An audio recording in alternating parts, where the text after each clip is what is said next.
Eo amin'ny tontolon'ny ara-kulturaly sy ny tontolon'ny asa soratra kosa moa Nikarakara fihaonambe ho an'ny mpanoratra ny SYNAEL na ny Syndicat national des auteurs, éditeurs et librairie de Madagascar na antsoina ihany koa hoe fikambanan'ny mpanoratra mpanota boky sy mpivarotra boky Malagasy. Tamin'ity androany ity moa no nananterahana an'izany tetsy amin'ny Tranomboky nasionaly. Tanjon'ny tompon'andraikitra amin'izany moa nijerena akaiky eo amin'ny lafin'ny fanotanany boky sy ny fivarotana ireo asa soratra.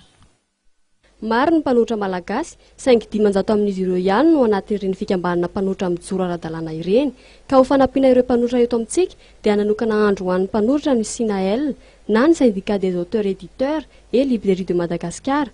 Ny hetsika dia teo ambany fiahin'ny ministeran'ny kolotsaina sy ny vakoka. Izany dia mba hanampiana ireo mpanoratra zandriny, indrindra eo amin'ny fanoratana boky sy ny fifampizarana-traikefa eo amin'ny samy mpanoratra. Tanjon'ny tompon'andraikitra amin'izany nijerena akaiky eo amin'ny lafin'ny fanoratana sy ny fivarotana ny asa soratra.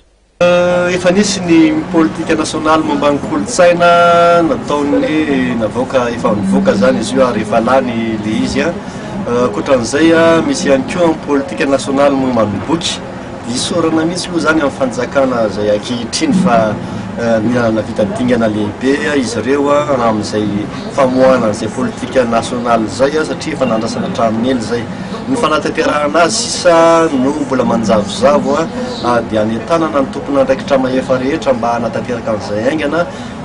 Efa nisy moa zany kabary nataona matoministra teo zay nanome toky fa misy ezaka sy fanomezan-tanana azo atao hanatanterahana aingana an'izay dia sorana ny ministeran'ny kolotsaina sy ny vakoka zay. Betsaka ny zavatra mety ova rehefa tanteraka ny politika nasionaly momba ny boky ao anatin'izany ny fanamavanana ny aba sy ny hetra momba ny boky ao anatin'izany mety hoe fanampiana ny mpanoratra zandriny mba soratra ny boky soratany ao anatin'izany ny fanapariana ny boky manerana ny Madagascar satria zavatra tsapa tokoa amin'izao fotoana zao fa mivangongo eto an-drenivohitra ny boky. Amin'izao fotoana zao dia tsorina aminareo fa zavatra mampalahelo maro ny trano fivarotam-boky mikatona tratra ny fahasiarana maro samihafa.